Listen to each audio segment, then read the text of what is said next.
In this video, we're going to talk about how to implement sophisticated logical tests in MATLAB. Our objectives are to introduce all of MATLAB's relational and logical operators. So far in the course, we've had kind of a piecemeal approach,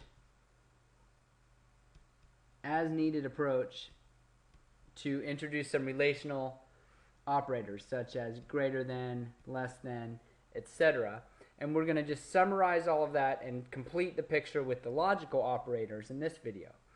Then we want to practice using combinations of arithmetic, relational, and logical operators to build more sophisticated logical tests that we can use in the next video to control the way in which commands are executed in an M file.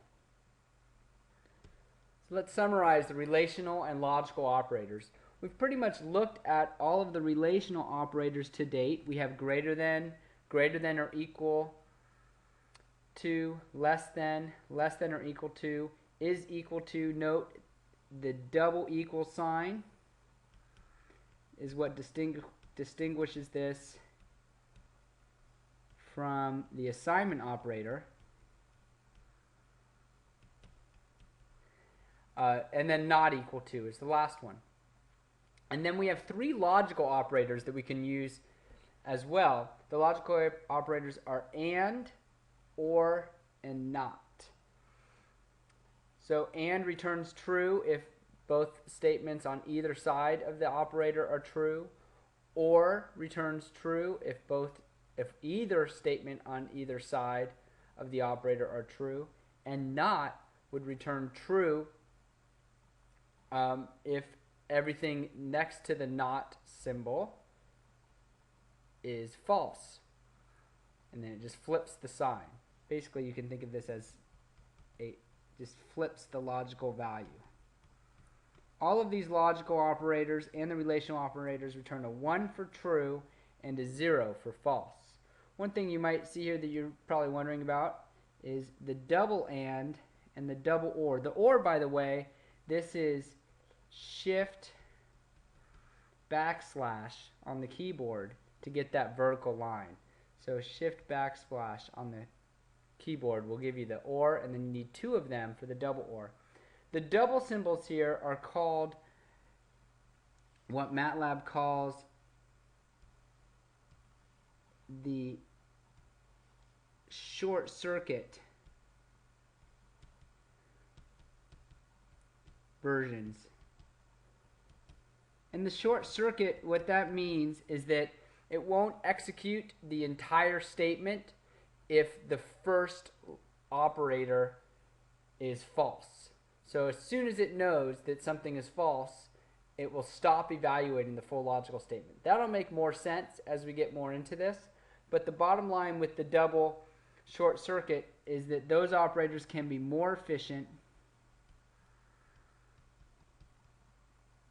operators for when we're dealing with scalar variables.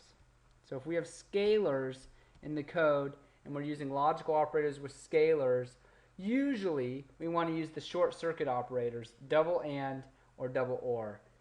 The single and single or, these still work. They still work for scalars, but MATLAB will give you a warning just recommending the double and or the double or if it thinks that you're using scalars in your function. So let's look at the order of operations. The order of operations is as follows. First is arithmetic and functions, just like before. So we have parentheses, then functions, exponent, multiplication and division executed left to right, and addition and subtraction executed left to right. So those are always executed first in evaluating a logical test. Next are the relational operators, and those relational operators, for example, greater than, equal to, those all have equal precedence.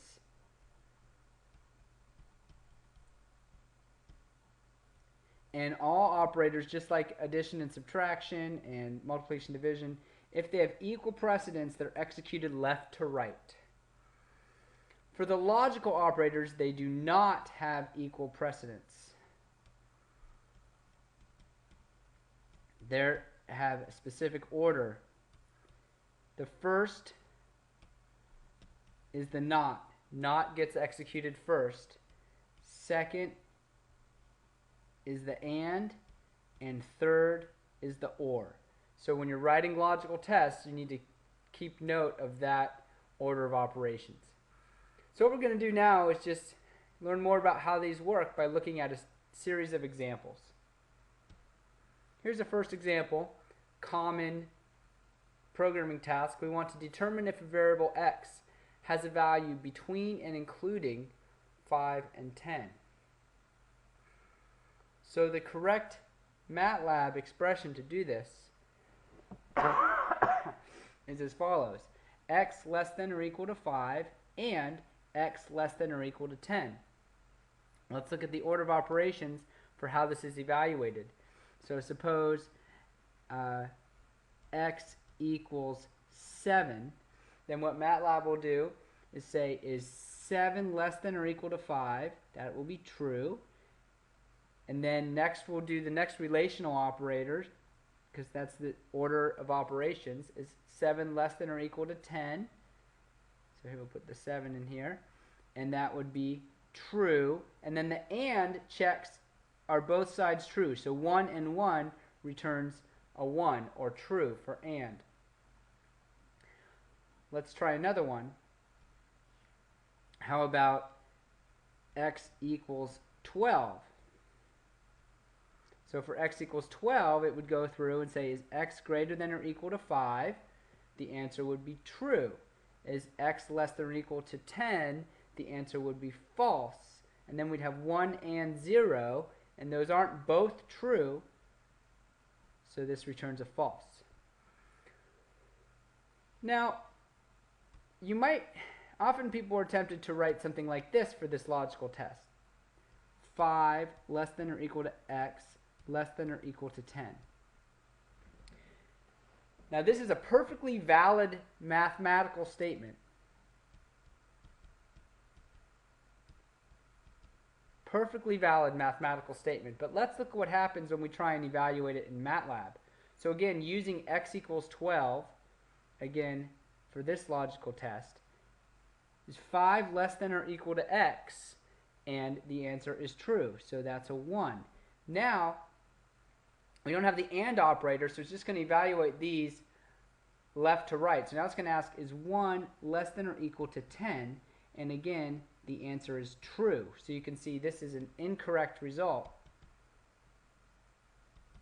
And the incorrect result comes from not fully understanding how the order of operations works here. It's very important that you use this correct form for simple range checking like this, not something that would be the equivalent of what you would write in math. So I'll draw a big line through that one. Let's look at the second example. Here we'll say, determine if a variable x is a positive integer. So we'll check two things here. First, is x equal to round x? Well, if x equals round x, remember round x rounds to the nearest integer. So if x is equal to round x, that's checking if it's an integer. And is x greater than or equal to 0? That's checking if it's positive. So we can imagine trying some values here. 5.3, we would get, for 5.3, we would get, is x equal to round x? No, false. Is x greater than or equal to 0? Yes, true. And then are these two both equal to 1? That's what the and is asking. No, that's false. Let's try another one. Let's try x is equal to -2. Is x equal to round x? Yes, true. Is x greater than or equal to 0? No, false. 1 and 0, false. We can try x equals 20. Is x equal to round x? Yes, true. Is x greater than or equal to 0? Yes, true. And the sum result 1 and 1 gives us a true. And what I'd encourage you to do is try these out in MATLAB, and you'll see that MATLAB gives the same results, but it won't give you the intermediate steps. It's important to practice doing these intermediate steps like I'm demonstrating here, so you can make sure you understand how these logical tests are working so you can write your own. Let's try another example. Determine which elements in a vector x have a square root that is an integer with a value between 1 and 10. Okay, so we're going to determine which elements. So that key right there is what tells us to use the find command. And so what we'll do is first find where's the square root equal to an integer. So here we take the square root and use the same test as before. X equals round x. This is just like x equal to round x. But now instead of x, we're using square root of x. So square root of x equal to round x is, that's asking, is the square root of x an integer? And then the next thing, just like the first example, is 1 less than the square root of x less than 10. And again, this is math syntax, not MATLAB.